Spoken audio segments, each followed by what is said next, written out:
वजह से लेके फिर रात को भी पुलिस ने, शानी साहब ने पुलिस को यहाँ मंगवाया। पूरा ऑफिस बैरियर कराची बार के जितने भी मेंबरान, सदर अशफाक अली गिलाल साहब, सेक्रेटरी नईम मेमन साहब यहाँ मौजूद थे, उनको पुलिस ने आके जो है पूरा घेरा दिया हुआ था, बाहर निकलने नहीं दे रहे थे। फिर रात को वकला इकट्ठे हुए। उसके बाद जो है आज के लिए हड़ताल की स्ट्राइक की कॉल दी गई। आज स्ट्राइक थी कराची बार में। कराची बार के तमाम जो दरवाजे हैं वो बंद किए गए थे। अभी एक शख्स की वजह से ये सारा इंतशार हुआ है। फिर कोर्ट स्टाफ से वकला का कोई झगड़ा भी नहीं था।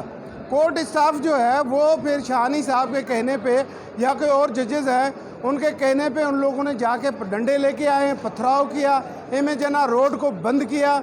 आपने देखा कि दुकानदारों के शीशे तोड़े, गाड़ियों के शीशे तोड़े हैं, वकला ज़ख्मी हुए हैं और खुल्लम खुला बदमाशी किए। फिर और पुलिस भी तमाशाई बनी रही।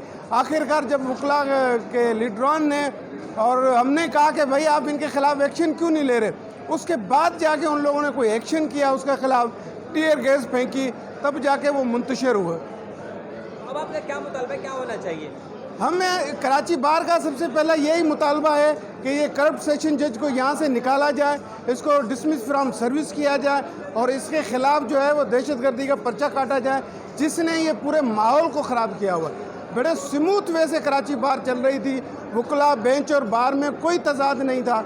एक शख्स की वजह से जो है उसकी अना और उसके तकब्बुर की वजह से ये फसारा फटा हुआ। और अभी कराची बार जो है चाहती है कि जब तक इस स्टाफ के ख़िलाफ़ कार्रवाई नहीं होगी, यहाँ तक जब शानी साहब को यहाँ से ट्रांसफ़र नहीं किया जाता, तब ये कंटिन्यूसली जो है एहतजाज जारी रहेगा और स्ट्राइक रहेगी।